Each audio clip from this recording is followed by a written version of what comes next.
বিসমিল্লাহির রহমানির রহিম। জাতীয় বিশ্ববিদ্যালয়ের অনলাইন ক্লাসে সবাইকে স্বাগতম। করোনাকালীন শিক্ষা কার্যক্রম চলমান রাখার স্বার্থে জাতীয় বিশ্ববিদ্যালয়ের অনলাইন ক্লাসে সংযুক্ত হতে পেরে আমি আনন্দিত। সবাইকে স্বাস্থ্যবিধি মেনে চলার আহ্বান জানাচ্ছি। আমি যে বিষয়টি নিয়ে তোমাদের সাথে হাজির হয়েছি সেটা হচ্ছে ইসলামের ইতিহাস সংস্কৃতি বিভাগ এর অনার্স প্রথম বর্ষের শিক্ষার্থীদের জন্য 1605 কোডের স্পেনের মুসলমানদের ইতিহাস। আমার আজকের লেকচারের শিরোনাম স্পেনে দ্বিতীয় আব্দুর রহমানের শাসন ও খ্রিস্টানদের ধর্মান্ধ আন্দোলনের প্রতিক্রিয়া। পুরোটা সময় জুড়ে আছি আমি মোহাম্মদ জলিলুর রহমান জুয়েল, প্রভাষক, ইসলামের ইতিহাস সংস্কৃতি বিভাগ, কারমাইকেল কলেজ, রংপুর। সবাইকে আবারও ফুলেল শুভেচ্ছা এবং স্বাগতম।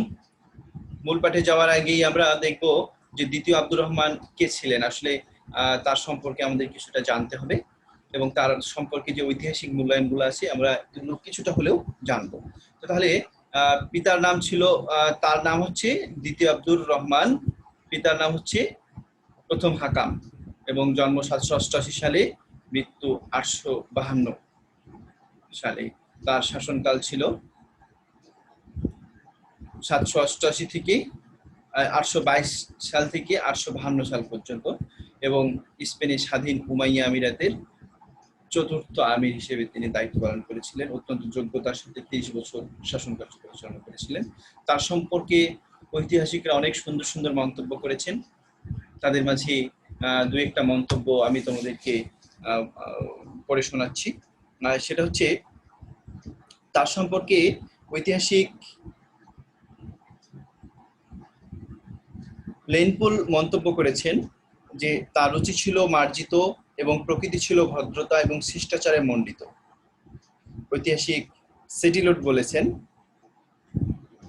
ইউরোপীয় নাইট সম্প্রদায় যে উন্নত সভ্যতা ও পরিমার্জিত বীরত্ব এবং আরব শিষ্টাচারের কামনীয় সৌন্দর্য ও পরিপাট্য অনুকরণ করিতে চেষ্টা করিয়াছিল তা এই যুগ হইতে আরম্ভ হইয়াছিল। অর্থাৎ দ্বিতীয় আব্দুর রহমানের যুগ থেকেই আরম্ভ হয়েছিল। তাহলে আমরা যথারীতি দেখতে পাচ্ছি, তাহলে তিনি কোন দেশের শাসক ছিলেন আমরা জানি, স্পেনের শাসক। স্পেন কোথায় অবস্থিত এটা আমরা জানি যে উত্তর ইউরোপের দক্ষিণ পশ্চিম কোণে একটা সমৃদ্ধ, অত্যন্ত ঐতিহাসিক গুরুত্ব সম্পন্ন একটি দেশ। তাহলে আমরা জানলাম যে আব্দুর রহমান কিভাবে ক্ষমতায় এসেছিলেন সেটা সম্পর্কে আমরা একটু পরে জানছি। তাহলে স্পেনে আমরা মূল পাঠে যাওয়ার আগে আমাদের স্পেনের মানচিত্রে একটু ধারণা রাখতে হবে। সেটা হচ্ছে যে আমরা যখন পড়তে যাব তখন এই যে কর্ডোভা, এটি ছিল তৎকালীন সময়ের রাজধানী। সেভিল এটি গুরুত্বপূর্ণ শহর। মালাগা গুরুত্বপূর্ণ শহর। গ্রানাডা গুরুত্বপূর্ণ শহর। আলমেরিয়া গুরুত্বপূর্ণ শহর। ভ্যালেন্সিয়া গুরুত্বপূর্ণ শহর। বার্সেলোনা গুরুত্বপূর্ণ শহর। জারাগোসা গুরুত্বপূর্ণ শহর। টলেডো গুরুত্বপূর্ণ শহর। এই বিষয়গুলো কিন্তু আমাদের একাডেমিক কার্যক্রমে বা পরবর্তী সময়ে আমাদের প্রয়োজন হবে। তাহলে এগুলো সম্পর্কে, এগুলো অবস্থান সম্পর্কে ধারণা রাখলে আমাদের পাঠটা সহজ হবে এবং এই পাঠটা আমাদের জন্য খুব সুখবদ্ধ হবে এবং সহজে আমরা বিষয়গুলো বুঝতে পারবো। তাহলে দ্বিতীয় আব্দুর রহমান ক্ষমতায় আসছিলেন কিভাবে, তার সিংহাসনে অভিষেকটা কিভাবে হয়েছিল সেটা সম্পর্কে আমরা জানবো। যে আমরা জানি দ্বিতীয় আব্দুর রহমান ছিলেন প্রথম হাকামের পুত্র, আর প্রথম হাকাম মৃত্যুর আগে তার সভাসদদের ডেকে ভবিষ্যৎ উত্তরাধিকার মনোনয়নকারী বোর্ডে তিনি তার ভবিষ্যৎ উত্তরাধিকারী হিসেবে দ্বিতীয় আব্দুর রহমানকে মনোনয়ন দিয়ে গিয়েছিলেন। তো সিংহাসনে আরোহণ করেছিলেন তিনি 822 সালে এবং 822 সালে সিংহাসনে আরোহণ করে তাকে কিছু সমস্যার মোকাবেলা করতে হয়। তার এই সমস্যাগুলোর মধ্যে ছিল আব্দুল্লাহর বিদ্রোহ। আব্দুল্লাহ সম্পর্কে নিশ্চয়ই তোমরা জানো। এরপরে হচ্ছে তুদমির ও মেরিদায় যে বিদ্রোহ, টলেদোতে কিছুটা বিদ্রোহ হয়েছিল।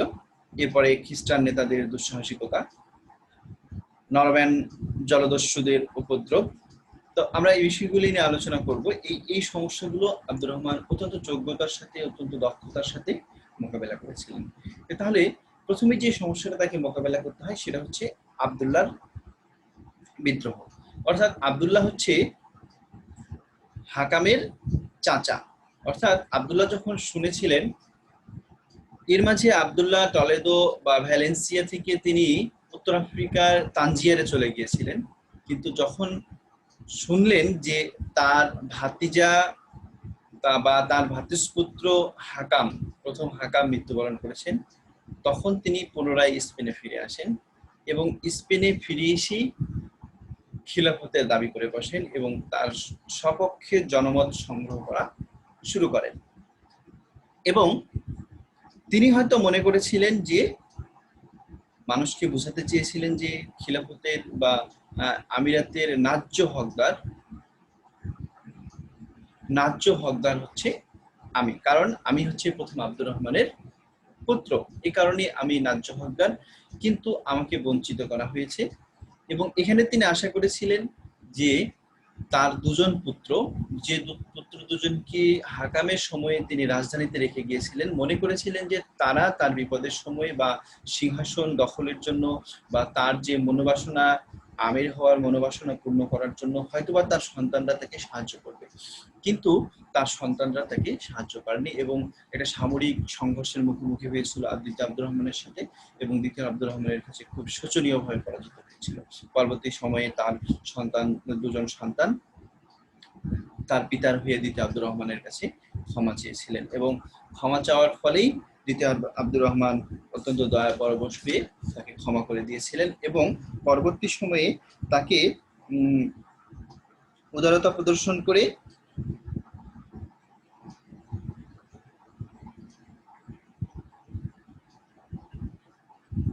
মুরসিয়ার শাসনকর্তা হিসেবে তাকে মনোনয়ন দিয়েছিলেন। এভাবেই হচ্ছে আব্দুল্লাহ বিদ্রোহটা তিনি মোকাবেলা করেছিলেন এবং পরবর্তী সময়ে আব্দুল্লাহ সম্মানজনকভাবে বেঁচে ছিলেন এবং আর পরবর্তী সময়ে তিনি কখনো বিদ্রোহ করেননি। তাহলে এই যে মুরসিয়া কোথায়, এই বিষয়, এই জায়গাটাকে মূলত মুরসিয়া, এখানে জায়গাটা চিহ্নিত করা নেই। তো মুরসিয়া শাসনকর্তার পদবি পেয়েই তিনি সন্তুষ্ট ছিলেন। এরপরে আর হচ্ছে তিনি বিদ্রোহ করেনি, সেখানেই শান্তিপূর্ণভাবে বসবাস করেছিলেন। এরপরে হচ্ছে তুদমির ও মেরিদায় বিদ্রোহ। অর্থাৎ তুদমির একটা শহর তৎকালীন স্পেনের, আর এই তুদমিরে বিদ্রোহ করেছিল হিমারীয় এবং মুদারীয়রা।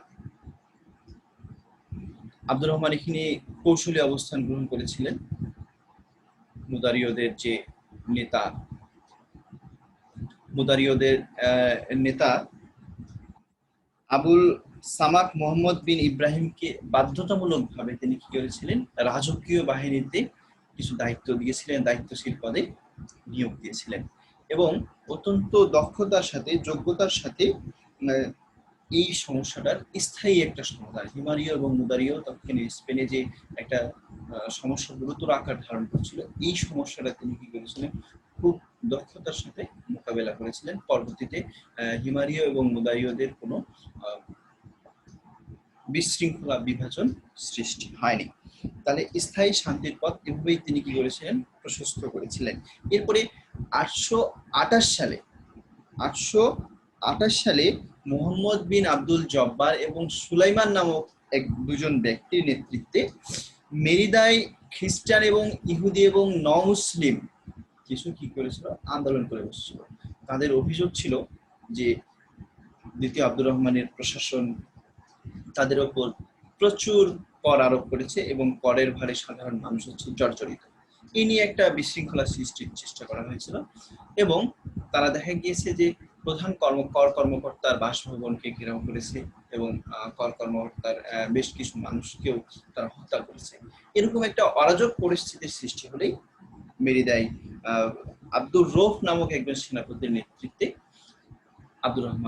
দ্বিতীয় আব্দুর রহমান একটা সামরিক অভিযান পরিচালনা করেছিলেন এবং প্রথমে আব্দুর রহমান তাদেরকে শান্তি স্থাপন করতে সক্ষম হয়েছিলেন, কিন্তু অল্প দিনের মধ্যে তারা আবার বিশৃঙ্খলা সৃষ্টির চেষ্টা করলে আব্দুর রহমান নিজেই সামরিক অভিযান নিয়ে উপস্থিত হন এবং তাদেরকে পরাজিত করেন। এরপরে হচ্ছে টলেদোতে বিদ্রোহ। আমরা জানি যে টলেদো অত্যন্ত গুরুত্বপূর্ণ শহর ছিল। আমরা জানি যে মুসলিম স্পেনের আগে, ইসলাম স্পেনে আসার আগেই এই রাজধানী ছিল অত্যন্ত গুরুত্বপূর্ণ একটি শহর, এবং এই শহরের অধিবাসীরা প্রাচীন রাজধানী হিসেবে তাদের গৌরব ফিরে আসুক এই কামনায় তারা করত। অর্থনৈতিক, রাজনৈতিক এবং ভূকৌশলগতভাবে এবং তাদের নাগরিক জীবনযাপন যেন আরো সমৃদ্ধ হয়, এই বিষয়গুলো অবশ্যই তারা চেয়েছিল। কিন্তু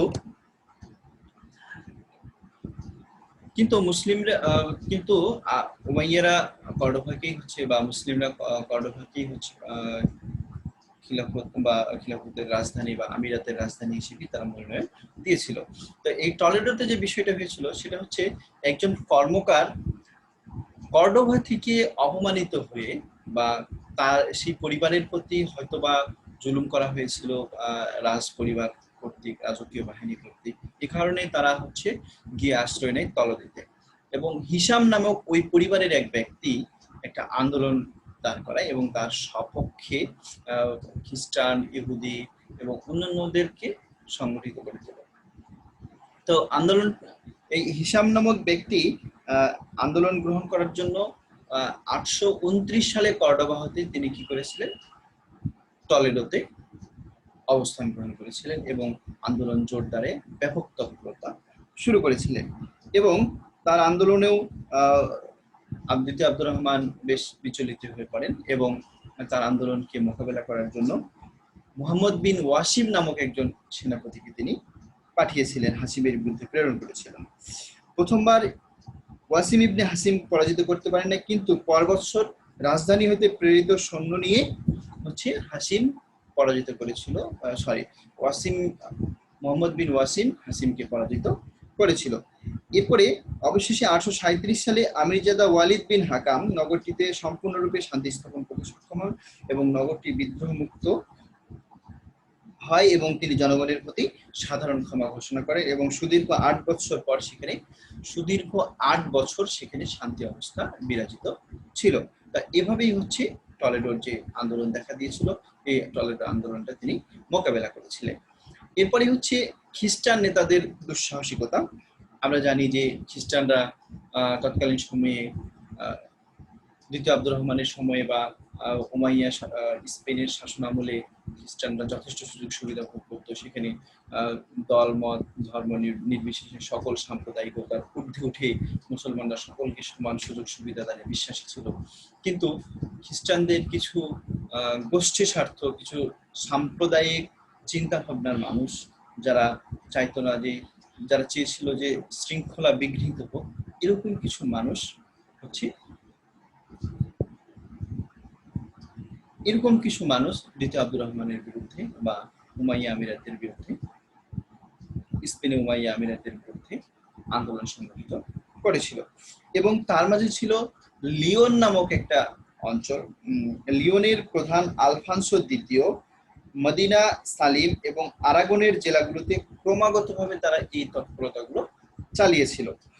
এবং এই আন্দোলনগুলোকে মোকাবেলা করার জন্য দ্বিতীয় আব্দুর রহমান আব্দুল করিম বিন মগিসকে এবং উবাইদুল্লাহ বিন আব্দুর রহমানকে প্রেরণ করেছিলেন এবং তারা সার্থকভাবে অভিযান পরিচালনা করে খ্রিস্টানদেরকে পরাজিত করেছিল এবং তাদের দুর্গ এবং বুরুজ যেগুলো ছিল, যে সামরিক স্থাপনাগুলো তাদের ছিল, সেগুলোকে ধ্বংস করে দিয়েছিলেন।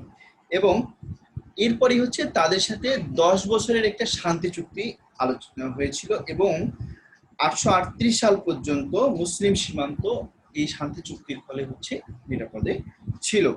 কিন্তু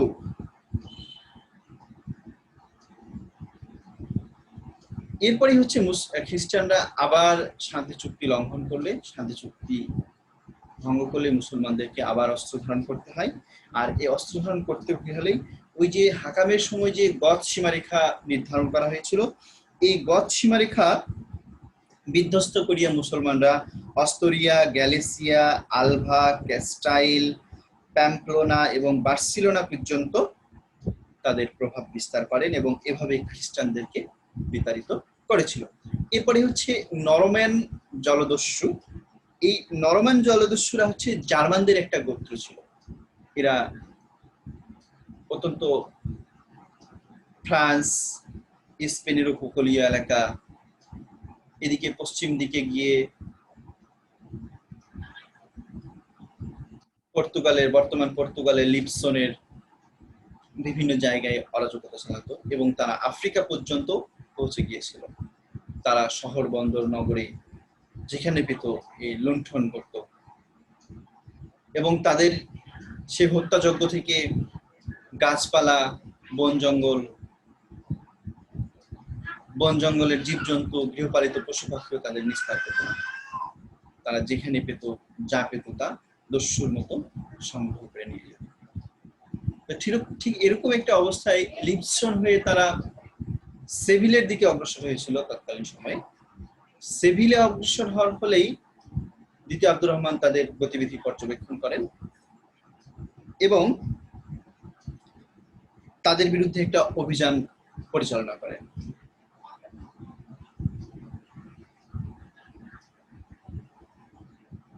এবং তারা সেভিল শহরটা আক্রমণ করে প্রায় ৪২ দিন হত্যা, লুণ্ঠন, অরাজকতা চালায়। আব্দুর রহমান এই দস্যুদের বিতাড়িত করার জন্য একদল সৈন্য প্রেরণ করেছিলেন এবং নরমানগণ রাজকীয় সৈন্যের মোকাবেলায় পরাজিত হয়েছিল, শোচনীয়ভাবে পরাজিত হয়েছিল তারা। এবং তাদের দেখা গিয়েছে যে ১,০০০ সৈন্য নিহত হয়েছিল এবং ৪০০ জন বন্দী হয়েছিল। পরবর্তী সময়ে তারা আবার সেভিল থেকে আলজেসিরাস নামক একটা শহর, এই আলজেসিরাসের দিকে পলায়ন করেছিল এবং আলজেসিরাসে গিয়েও তারা কি করেছিল, নিষ্ঠুরতা চালিয়েছিল, হত্যাযজ্ঞ চালিয়েছিল। স্পেনের মুসলমানগণ তাদেরকে আবার একটা বিশেষ নাম দিয়েছিল, যেটা হচ্ছে ইয়াজুজ এবং মাজুজ নাম দিয়েছিল। সম্ভবত তাদের নৃশংস কার্যকলাপের জন্য, তাদের নিষ্ঠুর কার্যকলাপের জন্য তাদের এই নামকরণ করা হয়েছিল। এরপরে আমরা দেখব দ্বিতীয় আব্দুর রহমানকে যে আরেকটা আন্দোলনের মুখোমুখি হতে হয়েছিল, অত্যন্ত গুরুত্বপূর্ণ একটা আন্দোলন, সেটা ছিল খ্রিস্টানদের ধর্মান্ধ আন্দোলনের মোকাবেলা করা। তো খ্রিস্টানদের ধর্মান্ধ আন্দোলন মোকাবেলা করতে গিয়ে আব্দুর রহমান আর দাখিলকে বেশ একটা বিব্রতকর অবস্থার মুখোমুখি হতে হয়েছিল। আর এই বিব্রতকর অবস্থার মুখোমুখি হয়ে আব্দুর রহমান আর দাখিল কিছু ব্যবস্থা গ্রহণও করেছিলেন। আমরা কি কি ব্যবস্থা গ্রহণ করেছিলেন সে বিষয়গুলো নিয়ে আমরা আলোচনা করব। তাহলে ধর্মান্ধ খ্রিস্টানদের আন্দোলনের কারণগুলো কি কি ছিল এগুলো নিয়ে আমরা একটু আলোচনা করব এবং কি কি ব্যবস্থা তিনি গ্রহণ করেছিলেন সেগুলো নিয়েও আমরা আলোচনা করব। অর্থাৎ প্রথম যে কারণটা ছিল ধর্মীয় স্বাধীনতা, অর্থাৎ তৎকালীন স্পেনের মুসলিম আমিররা, উমাইয়া আমিররা ধর্মীয় স্বাধীনতায় বিশ্বাস করত এবং ধর্ম যার যার, রাষ্ট্র সবার, এরকম একটা চিন্তা ভাবনা তাদের মাঝে ছিল। এবং এই ধর্মীয় বিভাজনের ঊর্ধ্বে উঠে দ্বিতীয় আব্দুর রহমান বা হাকাম বলা হোক, খ্রিস্টানদেরকে যাদের যোগ্যতা আছে তাদেরকে রাজকীয় বাহিনীতে নিয়োগ দেওয়া হয়েছিল বা প্রশাসনের গুরুত্বপূর্ণ পদগুলোতে নিয়োগ দেওয়া হয়েছিল এবং স্বাধীনভাবে তারা ধর্মকর্ম পালন করার সুযোগও তারা কিন্তু পেয়েছিল। কিন্তু এই যথাযথ মর্যাদার স্বীকৃতি তারা লাভ করার পরেও কিছু গোঁড়া এবং ধর্মান্ধ ব্যক্তি এই ধর্মীয় স্বাধীনতাকে কাজে লাগিয়ে কি করেছিল, একটা অস্থিরতা তৈরি করার চেষ্টা করেছিল এবং মুসলিম এবং অন্যান্য ধর্ম আন্তঃসাম্প্রদায়িক যে একটা সম্প্রীতি গড়ে উঠেছিল স্পেনে, সেই সম্প্রীতিটাকে নষ্ট করেছিল। এরপরে হচ্ছে সাধারণ খ্রিস্টানদের কাছে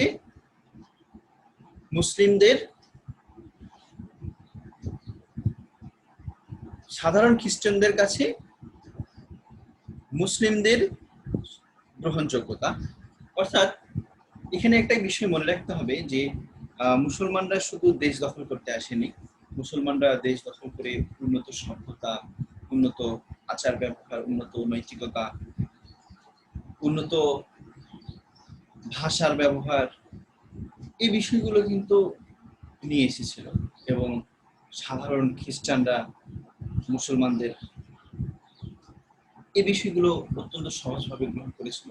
এবং দেখা গিয়েছিল যে আরবি ভাষার প্রতি, আরবি সংস্কৃতির প্রতি, আরবি চালচলনের প্রতি মুগ্ধ হয়ে সাধারণ মানুষ কি করেছিল, ইসলাম ধর্ম গ্রহণ না করেও আরবদের রীতিনীতিকে অনেকটা প্রাতিষ্ঠানিক বা অপ্রাতিষ্ঠানিকভাবে কি করেছিল, অনুকরণ করা শুরু করেছিল এবং তাদের নিজস্ব সংস্কৃতি হিসেবে গ্রহণ করা শুরু করেছিল। আর এ কারণেই মূলত কিছু ধর্মান্ধ কিছু গোষ্ঠী স্বার্থান্বেষী মহলের অপতৎপরতায় এই ধর্মান্ধ আন্দোলন তারা মুসলমানদের বিরুদ্ধে শুরু করেছিল এবং এই মুসলমানদের সংস্কৃতি যেন স্পেনে আর প্রসার লাভ করতে না পারে এবং সাধারণ খ্রিস্টানরা যেন মুসলমানদের প্রভাবে প্রভাবান্বিত হয়ে খ্রিস্টান ধর্ম যেন একটা হুমকির মুখে না পড়ে, এই কারণেই হচ্ছে এই আন্দোলনটা তারা সংগঠিত করেছিল। আমি বলেছি আরবি ভাষা এবং সাহিত্যের প্রতি জনপ্রিয়তা, অর্থাৎ আরবি ভাষা তৎকালীন সময়ে আরবি ভাষা এবং সাহিত্যের যে রূপ, ছন্দ এবং মাধুর্যময় যে ছন্দ কবিতা এবং আরবি সাহিত্যের যে উৎকর্ষতা, এই বিষয়গুলো সাধারণ স্পেনের খ্রিস্টানদেরকে মুগ্ধ করেছিল এবং তারা এগুলো চর্চা করাও শুরু করত। এবং দেখা গিয়েছিল যে সেভিলের তৎকালীন বিশপ 724 খ্রিস্টাব্দে বাইবেলের আরবিতে অনুবাদ করে ফেলেছিলেন। তাহলে এই বিষয়গুলো হচ্ছে ধর্মান্ধ খ্রিস্টানদেরকে গাত্রদাহ করেছিল এবং মুসলমানদের বিরুদ্ধে উস্কে দিয়েছিল।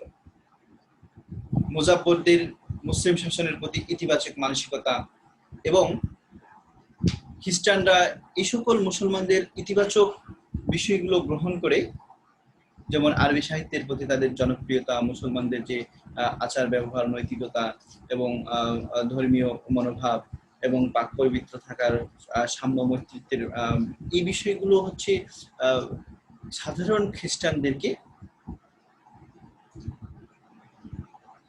ইতিবাচক ভাবে গ্রহণ করার একটা মানসিকতা খ্রিস্টানদের মাঝে গড়ে উঠেছিল এবং তারা গ্রহণ করেছিল এবং মুসলমানদেরকে তারা সহযোগিতাও করত শাসন কার্য পরিচালনা করার জন্য, বা তাদের শাসন অনেকটা মেনেও নিয়েছিল এবং এভাবেই শান্তিপূর্ণ একটা সকল গোষ্ঠী, সকল সম্প্রদায়ের মাঝে একটা শান্তিপূর্ণ অবস্থা বিরাজমান ছিল। এরকম একটা মুহূর্তে হিংসার বশবর্তী হয়ে খ্রিস্টানরা কি করেছিল, যেন মুসলিমদেরকে স্পেন থেকে বা স্পেনে যেন মুসলিমদের সংস্কৃতি আর প্রভাব বিস্তার করতে না পারে, এই কারণে তারা আন্দোলন সংগঠিত করেছিল। ধর্মান্ধ খ্রিস্টানদের রাজনৈতিক অভিলাষ, তাদের রাজনৈতিক অভিলাষ ছিল যে মুসলমানদেরকে তারা মনে করতো তারা হচ্ছে ভিনদেশী, এদেশে তারা জোরপূর্বক এসেছে এবং এদেশে জোর করে শাসন কার্য পরিচালনা করছে। এই কারণেই যেভাবেই হোক দেদীপ্যমান ইসলামের দীপশিখায় তাদের জড়গ্রস্ত এই খ্রিস্টানরা যেন মুসলিমরা আর প্রভাব বিস্তার না করতে পারে এবং এদেশ থেকে চিরতরে যেন ইসলাম এবং মুসলমানরা চলে যায়, সেই রাজনৈতিক অভিলাষ তাদের ছিল। আবার এই রাজনৈতিক অভিলাষকে বাস্তবায়ন করার জন্য বিভিন্ন ছলে বলে কৌশলে, বিভিন্ন কৌশলের বাস্তবায়ন করে তারা মুসলমানদেরকে স্পেন থেকে বিতাড়িত করার চেষ্টা চালিয়েছিল এবং মুসলমানদের বিরুদ্ধে জঘন্য সব অভিযোগ, কুৎসা রটনা করত। এরপরে হচ্ছে মহানবী হযরত মুহাম্মদ সাল্লাল্লাহু আলাইহি সাল্লামের নামে কুৎসা রটনা। তারা মহানবী সাল্লাল্লাহু আলাইহি সাল্লামের নামে বিভিন্ন রকমের কাল্পনিক এবং হিংসার বশবর্তী হয়ে বিভিন্ন রকমের কুৎসা রটনা করত এবং তারা মহানবী সাল্লাল্লাহু আলাইহি সাল্লামকে বলতো শয়তানের নবী বা নাউজুবিল্লাহ, আরো অনেক ভাষায় গালিগালাজ করত। আর এই বিষয়টা মুসলমানদেরকে অত্যন্ত ব্যথিত করে। এরপরে কর্ডোভা, টলেডো, সেভিল প্রভৃতি শহরে তারা ধর্মান্ধদের প্রচারণার কেন্দ্র ছিল। কর্ডোভা, টলেডো, সেভিল প্রভৃতি শহরে ধর্মান্ধদের উগ্রবাদী কর্মকাণ্ড যখন প্রসারমান হচ্ছিল, আব্দুর রহমান অত্যন্ত বিরক্ত হয়ে তিনি এটাকে নিবৃত্ত করার চেষ্টা করেছিলেন এবং খ্রিস্টানদের নেতৃবৃন্দের সাথে, খ্রিস্টান ধর্মযাজকদের সাথে একটা বৈঠকে বসেছিলেন যে এরকম এ অবস্থা চলতে দেওয়া যায় না, এটাকে যেভাবে হোক নিয়ন্ত্রণ করতে হবে। অনেক প্রগতিশীল খ্রিস্টান এগিয়ে এসেছিলেন এই ধর্মান্ধ খ্রিস্টানদের আন্দোলন যেন প্রসারিত না হয় এবং এই অপতৎপরতা যেন বন্ধ হয়। অনেক খ্রিস্টান এগিয়ে এসেছিলেন, কিন্তু সেরকম কাজ না হলে বা এই তাদের এই প্রতিক্রিয়াশীল সাম্প্রদায়িক এবং প্রতিক্রিয়াশীল কর্মকাণ্ড বন্ধ না হলে আব্দুর রহমান বাধ্য হয়ে কঠিন কিছু সিদ্ধান্ত গ্রহণ করেছিলেন এবং সেগুলো বাস্তবায়নও করেছিলেন। এবং এই উগ্র এবং ক্ষিপ্ত খ্রিস্টানদের যে নেতৃত্ব দিয়েছিলেন তাদের মাঝে ছিল পারফেক্টাস, ফ্লোরা, আলভেরা, আইজ্যাক, স্যাঙ্কো, লিউক্রাটস, ইলুজিয়াস প্রমুখ ধর্মীয় নেতারা। এবং এদের সন্ত্রাসী তৎপরতা বৃদ্ধি পেতে থাকলে দ্বিতীয় আব্দুর রহমান তাদের বিচারের মুখোমুখি করান এবং এর প্রতিবাদ স্বরূপ বিশপ পারফেক্টাস, ইসাহাক এবং শ্যাঙ্কোকে বন্দী করা হয়। বিচারে তাদেরকে অপরাধী সাব্যস্ত করা হয় এবং তাদেরকে প্রাণদণ্ড দেওয়া হয়। এবং এর 1 বছর পরেই ফ্লোরা নামক একজন যুবতীকেও কি করা হয়েছিল? প্রাণদণ্ডে দণ্ডিত করা হয়েছিল। এবং এই সকল ব্যবস্থা গ্রহণের ফলেই আব্দুর রহমান আর দাখিলের সময়েও ধর্মান্ধ আন্দোলন স্থগিত হয়ে পড়ে। কিন্তু পরবর্তী সময়ে প্রথম মুহাম্মদের সময়ে, অর্থাৎ আব্দুর রহমানের পরে যিনি ক্ষমতায় এসেছিলেন, তার সময়ে আন্দোলন আরো জোরদার হয়, আরো বেগবান হয়। পরে আব্দুর রহমান, মোহাম্মদ ইবনে আব্দুর রহমান তার পিতার মতোই কঠিন ব্যবস্থা গ্রহণ করেছিলেন এবং এই ব্যবস্থা গ্রহণ করার ফলে তাদের আন্দোলন অনেকটা স্থগিত হয়ে পড়ে এবং শান্তি অবস্থা বিরাজ করে স্পেনে। এরপরে ধর্মান্ধ আন্দোলনের ফলাফল খ্রিস্টান মুসলমান দ্বন্দ্ব, অর্থাৎ এই আন্দোলনের অত্যন্ত নেতিবাচক ফলাফল আমরা বলবো। সেটা হচ্ছে যে খ্রিস্টান এবং মুসলমানদের মাঝে একটা আন্তঃধর্মীয় একটা শান্তি অবস্থা, একটা সহযোগিতা অবস্থা, একটা পরিবেশ সৃষ্টি হয়েছিল যে শান্তিপূর্ণ অবস্থায় বসবাস করা যায় কিভাবে, সকল ধর্মের মানুষ যেন সঠিক এবং সুন্দরভাবে বসবাস করতে পারে, সকলে যেন সমান নাগরিক সুযোগ সুবিধা ভোগ করতে পারে। এই কারণেই মুসলমান এবং খ্রিস্টানদের মাঝে একটা শান্তিপূর্ণ অবস্থা কিন্তু গ্রহণ করেছিল বা বিরাজমান ছিল। ঠিক এরকম একটা মুহূর্তে খ্রিস্টানদের গোড়া কার্যক্রম বা খ্রিস্টান কিছু নেতৃবৃন্দের গোড়া কার্যক্রম মুসলমান এবং খ্রিস্টানদের মাঝে যে যে যে সহযোগিতামূলক সম্পর্ক ছিল, এই সহযোগিতামূলক সম্পর্কটা নষ্ট হয়ে যায় এবং মুসলমান এবং খ্রিস্টানদের মধ্যে দ্বন্দ্ব শুরু হয়। মুজাবরদের ইসলাম গ্রহণ, অর্থাৎ মুজাবর তাদেরকে বলা হয় যারা ইসলামের মুসলমানদের ধর্মীয় রীতিনীতি, আচার ব্যবহার, সাম্য, মৈত্রীত্ব, ভ্রাতৃত্বের বন্ধন এবং উন্নত ভাষা, উন্নত চালচলন, এগুলো দেখে যারা ইসলাম ধর্মের বা মুসলমানদের দেখে বা ইসলামের গ্রহণ করার জন্য বা আরবীয় রীতিনীতিকে আত্মীকরণ করেছিল, তারাই ইসলাম ধর্ম সম্পর্কে যখন এই আন্দোলনটা জোরদার করলো, তখন তারা ইসলাম সম্পর্কে আরো পড়াশোনা, আরো জানার জন্য উৎসাহী হয়ে উঠলো এবং যখন এই বিষয়গুলো তারা জানতে পারলো, তখন তারা ইসলাম ধর্ম খুব সহজেই গ্রহণ করতে পেরেছিল। এরপরে হচ্ছে খ্রিস্টানদের জাতীয়তাবাদী আন্দোলনের সূচনা। আমরা যদি দেখি খ্রিস্টানদের জাতীয়তাবাদী আন্দোলন কিন্তু ওই ধর্মান্ধ আন্দোলন তারাই শুরু করে দিয়েছিল এবং পরবর্তী সময় আমরা জানি যে মুসলমানদের পতন হয়েছিল স্পেন থেকে। পৃথিবীর ইতিহাসে তো বিরলতম ঘটনা, মুসলমানরা প্রায় 700 বছর স্পেনের ইতিহাসের সাথে অঙ্গাঙ্গি কোনো না কোনো ভাবে জড়িত ছিল। সেই দেশ থেকে মুসলমানদের চূড়ান্তভাবে বহিষ্কার করা হয়েছিল এবং মূলত এই ধর্মান্ধ আন্দোলন থেকেই কিন্তু তাদের মধ্যে একটা জাতীয়তাবাদী চেতনা লাভ করেছিল এবং তারা মুসলমানদেরকে বিদেশি বলে মনে করত এবং মুসলমানদেরকে যেভাবে হোক নির্বাসনে পাঠাতে হবে বা স্পেন থেকে বিতাড়িত করতে হবে, এই কৌশল তারা আরো পাকাপোক্ত করেছিল। তাহলে আমরা ধর্মীয় আন্দোলনের ফলাফল দেখলাম এবং দ্বিতীয় আব্দুর রহমানের সভাসদ বর্গ, অর্থাৎ দ্বিতীয় আব্দুর রহমান শাসন কার্য পরিচালনা করতে গিয়ে যাদের দ্বারা প্রভাবিত হয়েছিলেন সেই ব্যক্তিগুলো সম্পর্কে আমরা কিছুটা জানব। ইয়াহিয়া বিন ইয়াহিয়া অত্যন্ত গ্রহণযোগ্য ধর্মীয় ব্যক্তিত্ব ছিলেন। আব্দুর রহমান, দ্বিতীয় আব্দুর রহমানের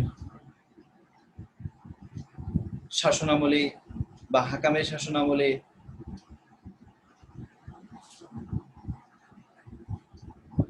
অত্যন্ত গ্রহণযোগ্য ব্যক্তিত্ব ছিলেন কর্ডোবায় এবং ইয়াহিয়া বিন ইয়াহিয়াকে দ্বিতীয় আব্দুর রহমান যথাযোগ্য সম্মান প্রদর্শন করেছিলেন এবং বিচারক নিয়োগ করার ক্ষেত্রে বা ধর্মীয় কোনো সিদ্ধান্ত গ্রহণের ক্ষেত্রে, রাজকীয় কোনো সিদ্ধান্ত গ্রহণের ক্ষেত্রে ইয়াহিয়া বিন ইয়াহিয়াকে বিশেষ গুরুত্ব দিতেন এবং অন্তত বিচারক নিয়োগের সময় তার পরামর্শ ছাড়া কখনো বিচারক নিয়োগ দিতেন না। এবং এই ইয়াহিয়া বিন ইয়াহিয়া ছিলেন অত্যন্ত সুদক্ষ একজন সুপরিচিত একজন পণ্ডিত। তার পরিচিতি গোটা স্পেনে ছড়িয়ে পড়ে এবং মুসলমানদের কাছে গ্রহণযোগ্য ইসলামিক ধর্মীয় ব্যক্তিত্ব হিসেবে তিনি নিজেকে প্রতিষ্ঠা করতে পেরেছিলেন এবং এই ইয়াহিয়া বিন ইয়াহিয়া দ্বিতীয় আব্দুর রহমানের উপর ব্যাপক একটা প্রভাব ফেলতে পেরেছিলেন। এরপরে হচ্ছে আবুল হাসান বিন ওরফে জিরাব। এই জিরাব ছিলেন একজন সঙ্গীতজ্ঞ। দ্বিতীয় আব্দুর রহমানের যে প্রধান সঙ্গীতজ্ঞ তার শিষ্য ছিলেন জিরাব। বিভিন্ন ঘটনার পরিপ্রেক্ষিতে তিনি স্পেনে উপস্থিত হয়েছিলেন এবং জিরাবের সঙ্গ আব্দুর রহমান অত্যন্ত পছন্দ করতেন। সারাদিন তার সুরের মূর্ছনা দিয়ে দ্বিতীয় আব্দুর রহমানকে মুগ্ধ করে রাখতেন এই জিরাব। এরপরে হচ্ছে খোজা নাসের, একজন অনারব কৃতদাস।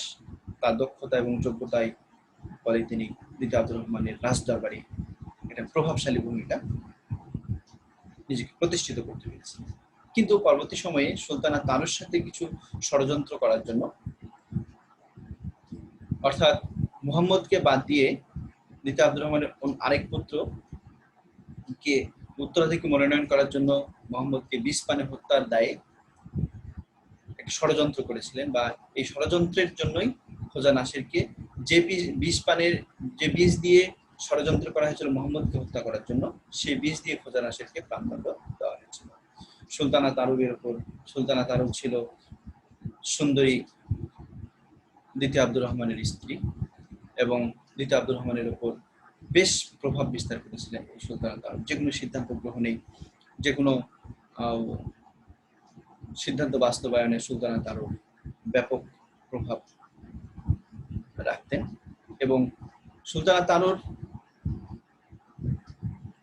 যদিও প্রভাবশালী মহিলা ছিলেন, কিন্তু ষড়যন্ত্র করার ফলে খোজা নাসিরের সাথে মুহাম্মদকে হত্যার ষড়যন্ত্রের বিষয়টি ফাঁস হয়ে গেলেন সুলতানা তারুর প্রভাব কিছুটা হলেও কমে আসে এবং সুলতানা তারুর স্বর্ণ মুদ্রা এবং স্বর্ণ ছাড়া বা ব্যক্তিগত স্বার্থ এবং প্রাপ্তি ছাড়া কিছুই বুঝতেন না। এই বিষয়গুলো সবার সামনে পরিষ্কার হয়ে গিয়েছিল। এরপরে হচ্ছে যাদের মাধ্যমে বৈদেশিক দূত বিনিময় অর্থাৎ কূটনৈতিক জ্ঞানী একজন পরিপূর্ণ ব্যক্তিত্ব ছিলেন দ্বিতীয় আব্দুর রহমান এবং বৈদেশিক দূত বিনিময় হচ্ছে যে তৎকালীন সমসাময়িক আব্বাসীয় খলিফা আল মুতাওয়াক্কিল বা আরো যারা আব্বাসী খলিফা ছিল তাদের সাথে তার যোগাযোগ ছিল কিনা, তবে তৎকালীন সময়ের কনস্টান্টিনোপলের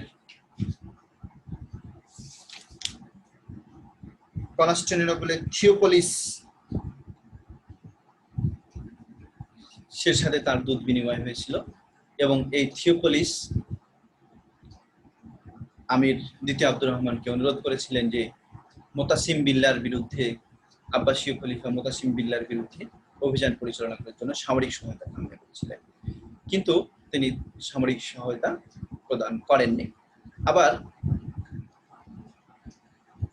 ফ্রান্সের অধীনতা থেকে মুক্তির জন্য নাভারির কাউন্ট আব্দুর রহমানের কাছে সামরিক সহায়তা চেয়েছিল, তবে তিনি আবার শর্ত দিয়েছিলেন কি যে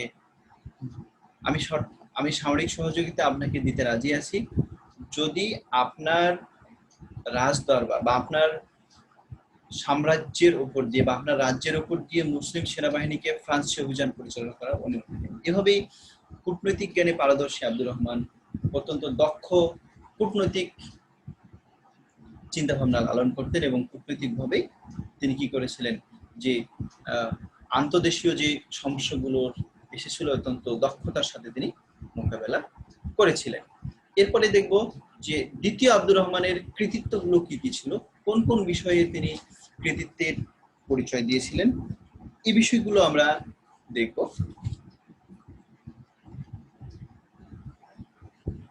তার প্রশাসন ব্যবস্থাটা কিরকম ছিল আমরা দেখতে পাচ্ছি, আমরা এখানে প্রশাসনে একটা পয়েন্ট দিয়েছি।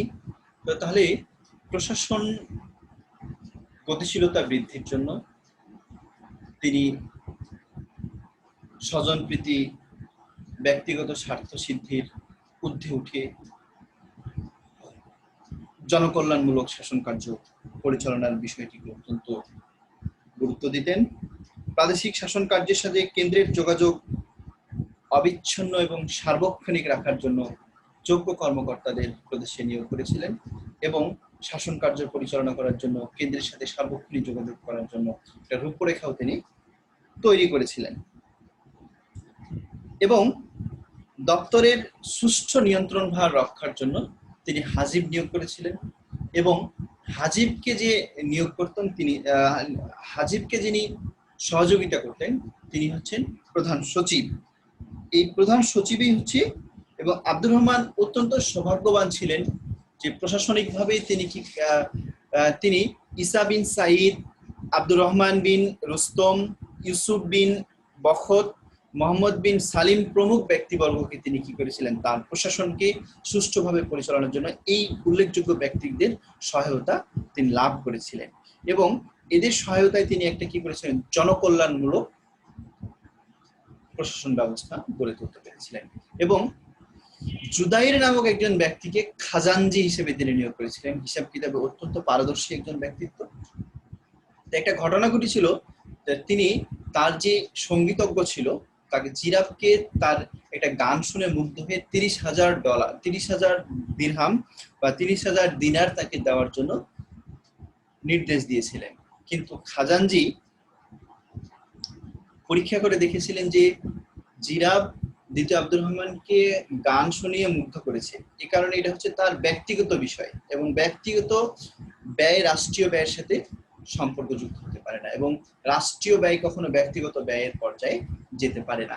এই কারণে তিনি এই খাজানজি জুদাইর কি করেছিলেন যে এই অর্থ দিতে অস্বীকার করেছিলেন এবং এই অস্বীকার করার ফলে দ্বিতীয় আব্দুর রহমান কি করেছিলেন নিজ তহবিল থেকে $30,000 জিরাফকে প্রেরণ করেছিলেন এবং খাজানজি জুদাইরের সাহসিকতা দেখে এবং তার যে প্রশাসন পরিচালনার অভিজ্ঞতা দেখে এবং তার দক্ষতা দেখে তিনি মুগ্ধ হয়েছিলেন এবং তার প্রশংসা করেছিলেন।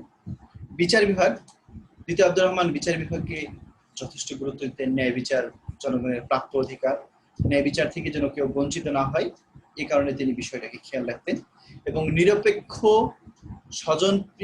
নিরপেক্ষ এবং হস্তক্ষেপ মুক্ত একটা বিচার ব্যবস্থা তিনি কি করেছিলেন গড়ে তুলতে পেরেছিলেন।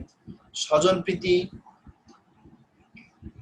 সংকীর্ণ চিন্তা ভাবনার ঊর্ধ্বে উঠে যে সকল ব্যক্তিত্ব বিচার কার্য পরিচালনা করতে পারতেন তাদেরকে তিনি বিচারক হিসেবে নিয়োগ দিয়েছিলেন। যোগ্যতা, দক্ষতা, সততা, বিচক্ষণতা, নির্ভীকতা, স্বাধীনচেতা এবং ধার্মিকতার ভিত্তিতে তিনি কি করতেন?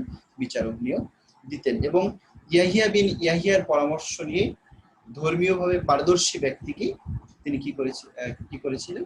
বিচারক হিসেবে নিয়োগ দিয়েছিলেন। এবং ধর্মান্ধ আন্দোলনের জন্য অভিশপ্ত বিশপ পারফেক্টাসকে কাজীর দরবারে হাজির করা হলে তাকে আত্মপক্ষ সমর্থনের সুযোগ দেওয়া হয়েছিল, কিন্তু অথচ তিনি তার দরবারে দাঁড়িয়ে তাদের বিরুদ্ধে আনিত অভিযোগগুলো অবলীলায় তিনি ঘোষণা করতেছিলেন। যা হোক, এই বিষয়টা আমরা মনে করব যে একজন আসামিকে আত্মপক্ষ সমর্থনের অধিকার দেওয়া মানেই হচ্ছে একটা ন্যায় বিচার তার সময়ে প্রতিষ্ঠিত ছিল। সামরিক বিভাগ এখানে একটা রাষ্ট্রকে, একটা দেশকে, একটা আমিরাতকে সুষ্ঠু সুন্দরভাবে পরিচালনা করার জন্য সামরিক বিভাগের গুরুত্ব অপরিসীম, এবং এই গুরুত্ব তিনি বুঝতে পেরেছিলেন এবং সামরিক শৃঙ্খলা বিধান এবং সামরিক শক্তি বৃদ্ধির জন্য বেশ সতর্কতা অবলম্বন তিনি করেছিলেন। এবং এটা দক্ষ পেশাদারী সামরিক বাহিনী তিনি কি করেছিলেন? গড়ে তুলেছিলেন। এবং পেশাদারী সামরিক বাহিনীর সাহায্যেই তিনি কি করতে পেরেছিলেন? একটা তার সময়ে যে আন্দোলনগুলো সংগঠিত হয়েছিল, এই আন্দোলনগুলো সহজভাবে তিনি মোকাবেলা করতে পেরেছিলেন। এরপরে হচ্ছে জনকল্যাণের জন্য যে ব্যবস্থাগুলো গ্রহণ করা দরকার, অর্থাৎ জনগণের দোরগোড়ায় রাষ্ট্রীয় সুযোগ সুবিধা পৌঁছে দেওয়ার জন্য রাষ্ট্রীয় বিভিন্ন ভবন নির্মাণ, রাস্তাঘাট নির্মাণ, দুর্গ প্রাসাদ নির্মাণ, ঝর্ণাধারা, বিভিন্ন বিষয় তিনি তৈরি করেছিলেন। এবং কর্ডোভার জামে মসজিদ, সেই প্রথম আব্দুর রহমান যে শুরু করে দিয়ে গেছিলেন, দ্বিতীয় আব্দুর রহমান কর্ডোভা জামে মসজিদের সংস্কার সাধন করেছিলেন। আরো সুন্দর সংযোজন এবং সংস্কার সুসজ্জিত করেন। জায়েন, সারাগোসা, সেভিল প্রভৃতি গুরুত্বপূর্ণ শহরেও তার স্থাপত্য শিল্পের যথেষ্ট কৃতির স্বাক্ষর বহন করে। এবং নরমান জলদস্যুদের লুণ্ঠনের ফলে যে শহরগুলো ক্ষতিগ্রস্ত হয়েছিল, সেই শহরগুলোকেও তিনি কি করেছিলেন? পুনরায় নির্মাণের ব্যবস্থা করেছিলেন। এবং যোগাযোগ ব্যবস্থার উন্নয়নের জন্য রাস্তাঘাট নির্মাণ, জনগণের দুঃখ দুর্দশা দূর করার জন্য নিরাপত্তা তহবিল গঠন এবং জনগণকে আপদকালীন সময়ে সহায়তা করা, এবং খাদ্য সরবরাহের জন্য ঘাটতি না থাকে সেদিকে ব্যবস্থা রাখা, এগুলো বিষয়কে তিনি অত্যন্ত গুরুত্ব দিতেন। এবং তার পূর্ত বিভাগটাও ছিল অত্যন্ত গুরুত্বপূর্ণ, এবং তিনি ছিলেন একজন রুচিশীল একজন ব্যক্তিত্ব। এভাবে আব্দুর রহমান কি করেছিলেন? একটা দক্ষ প্রশাসন ব্যবস্থা, সাথে সাথে দক্ষ পেশাদার একটা বিচার বিভাগ, পেশাদারী একটা সেনাবাহিনী এবং জনকল্যাণমূলক বিভিন্ন কাজ করে তৎকালীন স্পেনের অধিবাসীদের কাছে অত্যন্ত গ্রহণযোগ্য শাসক হিসেবে নিজেকে তুলে ধরতে পেরেছিলেন। এবং তার সময়ে ধর্মান্ধ আন্দোলনকে অত্যন্ত দক্ষতার সাথে তিনি কি করেছিলেন? মোকাবেলা করেছিলেন এবং সেই ধর্মান্ধ আন্দোলনকে স্থমিত করতে পেরেছিলেন। তো তার সম্পর্কে মূল্যায়ন করতে গিয়ে যদি আমরা বলতে হয়, তো ঐতিহাসিক সিডি লোডের ভাষায় আমরা বলতে পারি যে তিনি ছিলেন ইউরোপীয় নাইট সম্প্রদায় যে উন্নত সভ্যতা, পরিমার্জিত বীরত্ব, আরব শিষ্টাচারের কমনীয় সৌন্দর্য ও পরিপাট্য অনুকরণ করিতে চেষ্টা করেছিল, তাই এই যুগ হইতে আরম্ভ হইয়াছিল। তার সম্পর্কে লেনপুলের মন্তব্য, তার লেনপুলের Moors in Spain page number 78-এ তিনি বলেছেন, তার রুচি ছিল মার্জিত, প্রকৃতি ছিল ভদ্রতা এবং শিষ্টাচারে মণ্ডিত। তার সম্পর্কে সৈয়দ আমির আলী বলেছেন, তার রাজত্বকাল ছিল শান্তি এবং আড়ম্বরপূর্ণ, লোকেরা সমৃদ্ধ ছিল, প্রচুর রাজস্ব আমদানি। এভাবেই আব্দুর রহমান নিজেকে একজন গ্রহণযোগ্য এবং যোগ্য শাসক হিসেবে প্রতিষ্ঠিত করতে পেরেছিলেন। এবং তার সম্পর্কে ঐতিহাসিকরা যে মূল্যায়ন করে গেছে তা অত্যন্ত যথার্থ এবং সঠিক। তো সবাইকে আবারও স্পেনের মানচিত্রটা, যেহেতু স্পেনের ক্লাস আমাদের স্পেনের ইতিহাসের উপরে, তা স্পেনের বিভিন্ন শহরগুলোর অবস্থান যদি আমাদের জানা থাকে তাহলে আমাদের জন্য সহজ হয় এই বিষয়গুলো জানার জন্য। তো আমি আশা করব কোন একটা ক্লাস তোমরা দেখার পূর্বেই তোমরা মানচিত্র সম্পর্কে ভালোভাবে ধারণা নিয়ে নিবে। তো আর কথা নয়, এ কথা বলেই আজকের মতো তৃতীয় ক্লাস থেকে বিদায় নিচ্ছি। দেখা হবে পরবর্তী ক্লাসে। আল্লাহ হাফেজ। সকলের সুস্থতা এবং মঙ্গল কামনা করে শেষ করছি। ধন্যবাদ সবাই।